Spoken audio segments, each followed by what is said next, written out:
Hi hello అండి, welcome back to our channel. ఇప్పుడు వచ్చేసి మీకు 3D ఫ్లవర్ యూపిన్స్ అయితే చూపిస్తున్నాను ఎలా రెడీ చేయాలి అనేసి. అండ్ వీటి కాస్ట్ కూడా నేను చెప్పిస్తాను. ఎవరైనా కావాలి అంటే ఆర్డర్ కూడా ప్లేస్ చేసుకోవచ్చు. మన దగ్గర బల్క్ ఆర్డర్స్ కూడా తీసుకోవడం జరుగుతుంది. ఇవి కూడా ఆర్డర్ ఉన్న యూపిన్సే. ఇవి మనం రెడీ చేయాలి అంటే మనకు కావాల్సిన ఐటమ్స్ ఏం కావాలి అంటే white colour I shape kundan, pink colour I shape kundan and రౌండ్లో 3mm వైట్ కుందన్స్ కూడా కావాలి. ఎందుకంటే మిడిల్లో పెట్టాం కదా అవి. అండ్ ఇవి అతికించడానికి మనకి గ్లూ అయితే కావాలి. అది B7000 గ్లూ అయితే యూస్ చేస్తున్నాను. B7000 గ్లూ కొంచెం స్టాండర్డ్గా ఉంటుంది కాబట్టి ఈ గ్లూ అయితే బెస్ట్ అని నేను చెప్తాను. అండ్ మనకి కింద అతికించుకోవడానికి OHP షీట్ కావాలి. అది ఎక్కడ అవైలబుల్గా ఉంటుందంటే మనకి బుక్ స్టాల్లో అయితే దొరుకుతుందండి. ఈచ్ వన్ వచ్చేసి 5 to 10 రూపీస్ అయితే పడుతుంది. ఒక్కొక్క దగ్గర ఒక్కొక్క రేట్ అయితే ఉంటుంది. అండ్ కుందన్స్ కూడా ఏరియాని బట్టి రేట్ అయితే ఫిక్స్ చేయడం జరుగుతుంది. 10 గ్రామ్స్ కాస్ట్ వచ్చేసి 25 రూపీస్ to 30 రూపీస్ అలా పడుతుంది. ఏరియాని బట్టి కాస్ట్ ఉంటుంది. మనం బల్క్లో తీసుకుంటే కొంచెం ఏమైనా తగ్గించి ఇవ్వడం జరుగుతుంది. అండ్ కలర్డ్ కుందన్స్ వచ్చేసి కొంచెం కాస్ట్ అయితే హెవీగానే ఉంటుంది. వైట్ కలర్ కుందన్స్తో కంపేర్ చేస్తే 5 రూపీస్ అయితే కలర్ కుందన్కి ఎక్కువ ఉంటుంది. అండ్ యూపిన్స్ కూడా కావాలండి, ఎందుకంటే మనం చేసేవే యూపిన్స్ కదా. అవన్నీ కూడాను నేను బల్క్లోనే తీసుకున్నాను, ఎందుకంటే నేను రెగ్యులర్గా వర్క్ చేస్తుంటాను కాబట్టి నాకు రెగ్యులర్గా అవసరం ఉంటుంది. అండ్ ఇంకొకటి కావాలి, ఏం ఐటెం అంటే వ్యాక్స్ షీట్ ఒకటి కావాలి. బ్యాక్ షీట్ వచ్చేసి మనకి లేడీస్ ఎంపోరియంలో దొరుకుతుందండి. నేను చెప్పినవి అన్నీ ఉండి ఇంట్లో ఖాళీ టైం ఉంటే మాత్రం మనమే రెడీ చేసుకోవచ్చు యూపిన్స్. అండ్ అన్నిటికన్నా ముఖ్యం మనకి ఓపిక ఉండాలి, ఎందుకంటే అవి చేయడానికి చాలా టైం పడుతుంది. అవి ఆరబెట్టాలి, గమ్ పెట్టాలి, స్టిచ్ చేయాలి, అవి ఆరనివ్వాలి. ఒక లైన్ ఆరిన తర్వాత ఇంకొకటి, ఒక్కోసారి అవి ఊడిపోతూ ఉంటాయి, పెట్టిన ప్లేస్లో ఉండవు, అటు ఇటు జరుగుతూ ఉంటాయి. సో మనకి అనేది ఓపిక అనేది చాలా ముఖ్యమండి. ఈ థ్రెడ్ బ్యాంగిల్స్ చేయాలి అన్నా, ఈ యూపిన్స్ చేయాలి అన్నా, హెయిర్ క్లిప్స్ చేయాలి అన్నా, వీటన్నిటికీ కూడా కావాల్సింది ఫస్ట్గా మనకి ఓపిక అండి.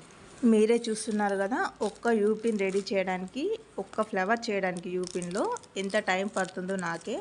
ఇవి 3D ఫ్లవర్ కాబట్టి కొంచెం టైం అయితే ఎక్కువగానే పడుతుంది. అండ్ వీటి కాస్ట్ కూడా మీకు ఇప్పుడే చెప్పేస్తానండి. ఎవరైనా కావాలి అంటే ఆర్డర్ ప్లేస్ చేసుకోవచ్చు. కాస్ట్ వచ్చేసి ఈచ్ వన్ 3D ఫ్లవర్ కాబట్టి 40 రూపీస్ పడుతుందండి. నార్మల్ పిన్ అయితే కొంచెం తగ్గించి ఇవ్వడం జరుగుతుండే. బల్క్లో తీసుకుంటే ఏమైనా తగ్గించి ఇవ్వడం జరుగుతుందండి, కానీ ఈచ్ వన్ అంటే సపరేట్గా ఒక 5-6 వరకు అయితే ఏం తగ్గించి ఇవ్వడం జరగదు. ఈ ఆర్డర్ వచ్చేసి మనకి వికారాబాద్ నుండి రావడం జరిగింది. 3D ఫ్లవర్ యూపిన్స్ 6 అండ్ ఇంకొకటి సపరేట్గా ఉన్నాయి, అవి చిన్న క్లిప్స్. అవి ఈచ్ వన్ వచ్చేసి 20 రూపీస్ పడుతుంది. అవి కూడా చేయించి చూపిస్తాను మీకు ఇప్పుడైతే. ఇప్పుడు నేను చేస్తున్న యూపిన్స్ చిన్నగా స్మాల్ సైజులో ఉంటాయండి, పింక్ కలర్లో ఉంటుంది, డ్రాప్ షేపు. ఇందాక 3D ఫ్లవర్ చేశాను కదా, వాటిని ఆరనిస్తున్నాను అనమాట. అంతలోపు మనం వేరే అయితే చేసుకుందాం. అండ్ వీటికి కావాల్సినవి 3mm రౌండ్ కుందన్ వైట్ కలర్లో అండ్ డ్రాప్ షేప్లో పింక్ కలర్ కుందన్స్. ఈ 2 ఉంటే చాలు. చిన్నగా యూపిన్స్ అయితే భలే క్యూట్గా ఉన్నాయి, చూపిస్తాను మీకు ఇప్పుడు. రీసెంట్గా నేను షాప్ వాళ్ళకి కూడా సేల్ చేశాను. వాళ్ళకి లోటస్ ఫ్లవర్ యూపిన్స్ అయితే సేల్ చేశాను. ఈచ్ వన్ 15 రూపీస్కి ఇచ్చాను వాళ్ళకి, ఎందుకంటే వాళ్ళకి బల్క్లో తీసుకుంటారు కాబట్టి రేట్ అయితే తగ్గించి ఇవ్వడం జరిగింది. ఇలా మన దగ్గర బల్క్లో ఆర్డర్ తీసుకుంటే మాత్రం రేట్ అయితే తగ్గించి ఇవ్వడం జరుగుతుంది. బ్యాంగిల్స్ కానీ, యూపిన్స్ కానీ, హెయిర్ పిన్స్ కానీ, ఇలా ఏవైనా సరే. చూడండి ఇవి ఎంత క్యూట్గా ఉన్నాయో చిన్నగా. లాస్ట్లో మీకు జడకు కూడా పెట్టుకొని చూపిస్తాను ఎంత క్యూట్గా ఉన్నాయి అనేసి. 2 కాంబినేషన్లో 3D ఫ్లవర్ చేయడానికి కొంచెం టైం అయితే ఎక్కువగానే పడుతుంది, కానీ ఇలా నార్మల్గా ఉన్న చేయడానికి అయితే ఈజీగానే అయిపోతుంది. ఇవి కూడా 6 అయితే ఆర్డర్ చేశారు, ఇప్పుడు 6 చేస్తాను. ఇవి చేశాక మనకి ఇంకో పెద్ద టార్గెట్ ఉంటుంది. ఇవన్నీ కూడాను కట్ చేసుకోవాలి. ఫ్లవర్ ఎలా ఉందో అలా కట్ చేసుకొని నీట్గా కనిపించేటట్టు పెట్టాలి. OHP షీట్ ఉంది కదా ఫ్లవర్ కింద, ఆ OHP షీట్ని ఎంత నీట్గా కట్ చేస్తున్నామో అనే దాన్ని బట్టే మన వర్క్ ఎలా ఉంటుందనే తెలుస్తుంది. ఫైనల్ ఫినిషింగ్ అనేది నీట్గా ఉంటేనే కదా ఫ్లవర్ అనేది నీట్గా కనిపిస్తుంది. మన వర్క్ నీట్గా ఉంటేనే కదా మనకి కూడా ఆర్డర్స్ అనేటివి వస్తుంటాయి. అండ్ ఫ్లవర్స్ అనేటివి రెడీ చేసుకున్న తర్వాత వ్యాక్స్ షీట్ అనేది ఏ విధంగా కట్ చేసుకొని ఏ విధంగా స్టిక్ చేసుకోవాలని కూడా మీకు చూపించడం జరుగుతుంది. ఇప్పుడు వ్యాక్స్ షీట్ ఏం లేదండి, మనకి లేడీస్ ఎంపోరియంలో దొరుకుతుంది. రెక్టాంగిల్ షేప్లో ఉంటుంది. కొందరికి ఐడియా ఉంటుంది, కొందరికి ఐడియా ఉండకపోవచ్చు, అందుకే చెప్తున్నాను. ఫస్ట్ OHP షీట్ పైన రెడీ చేసుకున్న ఈ ఫ్లవర్స్ని అయితే నీట్గా కట్ చేసుకోవాలి. దాని తర్వాత మనకి flower back side OHP sheet ఎంత ఉందో దాన్ని బట్టి మనము వ్యాక్ షీట్ అనేది కట్ చేసుకోవాలి. కట్ చేసుకున్న తర్వాత ఓహెచ్పి షీట్కి వ్యాక్ షీట్కి మధ్యలో మనం B7000 గ్లూ అయితే పెట్టి స్టిక్ చేసేయాలి. ఆ తర్వాత వాటికి యూపిన్ పెట్టి అతికించేయడమే. యూపిన్ రెడీ అయిపోయినట్టు. ఇలా చెప్తే అర్థం కాదు, కానీ మీకు డైరెక్ట్గా చేసి చూపిస్తే మీకు క్లియర్ కట్గా ఉంటుంది. వీడియో అనేది ఫైనల్ వరకు చూడండి, అన్నీ క్లియర్గా తెలుస్తాయి.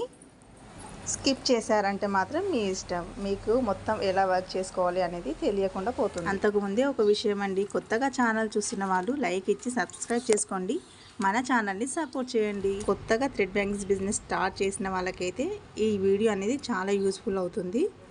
థ్రెడ్ బ్యాంగిల్స్ కానీ యూపిన్స్ కానీ ఇలా థ్రెడ్ బ్యాంగిల్స్ కూడా నెక్స్ట్ వీడియోలో చేసి చూపిస్తాను. అది కొంచెం లాంగ్ ప్రాసెస్, టైం కూడా ఎక్కువ పడుతుందండి. బ్యాంగిల్స్ చేయడానికి టైం అయితే చాలా పడుతుంది, కాస్ట్ కూడా అలానే ఉంటుంది. థ్రెడ్ బ్యాంగిల్స్కి ఉన్న క్రేజ్ అంతా ఇంత కాదు. ఇప్పుడైతే చాలామంది ఇన్ఫ్లుయెన్సర్స్ కూడా థ్రెడ్ బ్యాంగిల్స్ యూస్ చేస్తున్నారు. పట్టు చీరలపైకి కానీ లంగా ఓణీలపైకి కానీ థ్రెడ్ బ్యాంగిల్స్ అయితే చాలా బాగా కనిపిస్తాయి. గాజు బ్యాంగిల్స్ అనేటివి రెగ్యులర్గా మనం యూస్ చేస్తూనే ఉంటాం. థ్రెడ్ బ్యాంగిల్స్ అనేటివి కొంచెం డిఫరెంట్ ప్యాటర్న్ అనమాట, చాలా బ్యూటిఫుల్గా కనిపిస్తాయి. సో అందుకోసమని చాలామంది అయితే ఫంక్షన్స్లో ఇప్పుడు థ్రెడ్ బ్యాంగిల్సే యూస్ చేస్తున్నారు. నేను కూడా నా పట్టు చీర పైకి థ్రెడ్ బ్యాంగిల్స్ అయితే చేసి పెట్టుకున్నాను. టైం ఉన్నప్పుడు అవి కూడా చూపిస్తానులేండి. పింక్ అండ్ ఎల్లో కలర్ కాంబినేషన్లో చేసి పెట్టాను, చాలా బ్యూటిఫుల్గా ఉందండి. చీర బార్డర్ అండ్ మధ్యలో వేరే ఉంటుంది కదా, దాన్ని బట్టి మనమైతే బ్యాంగిల్స్ అయితే రెడీ చేయడం జరుగుతుంది. సో చూసారు కదా, ఈ ఫ్లవర్స్ అయితే ఇప్పుడు ఆరిపోయాయి, చాలా మంచిగా గట్టిగా అయిపోయినాయి. వీటిని మనము వ్యాక్ షీట్ అనమాట, దీని అంతా మనం మంచిగా కట్ చేసుకోవాలి. ఇప్పుడు ముందే చెప్తున్నాను, ఫ్లవర్స్ ఆరకముందే వాటిని ముట్టుకోకండి. కొత్తగా చేస్తున్న వాళ్ళకి మాత్రం చాలా ఇబ్బంది అవుతుంది. కొంచెం అలవాటు పడిన వారికి మాత్రం ఏం కాదు, అడ్జస్ట్ చేసుకొని చేయగలుగుతారు. సో ఈ విధంగా కట్ చేసుకున్న తర్వాత మీకు దగ్గర నుండి చూస్తున్నాను చూడండి, అసలు ఎక్కడ కూడా మనకు వ్యాక్ షీట్ అనేది కనిపించడం లేదు, అంత నీట్గా కనిపిస్తుంది ఫ్లవర్. అండ్ స్మాల్ పిన్స్ కూడా రెడీ చేశాను కదా, వీటిని కూడా మనం కట్ చేసుకోవాలి. ఇప్పుడు ఈ విధంగా కట్ చేసుకున్న తర్వాత వీటిని వ్యాక్ షీట్ కూడా మొత్తం తీసేసినాక అన్ని ఫ్లవర్స్ చూస్తున్నాను. ఇప్పుడు యూపిన్స్ అనేటివి యాడ్ చేసేయాలి.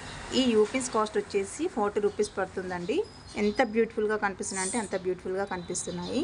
ఈ 2 కాంబినేషన్లో పెట్టి కూడా చూపిస్తాను మీకు ఒకసారి. జడకైతే చాలా బాగా కుదిరిందండి 2 కాంబినేషన్లో.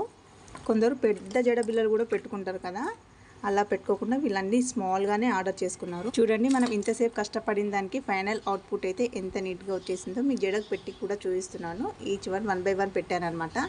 సో కొత్తగా ఛానల్ చూసిన వారు మన ఛానల్కి లైక్ ఇచ్చి సబ్స్క్రైబ్ చేయండి, మన ఛానల్ని సపోర్ట్ చేయండి. నేను చేసిన తప్పు ఏంటంటే ఇది వర్టికల్గా తీయాలి, యాక్చువల్గా నాకు తెలియక హారిజంటల్గా తీశాను, అందుకే మీకు జుట్టు కొంచెమే కనిపిస్తుంది. అంతే అండి video. Thank you, bye bye.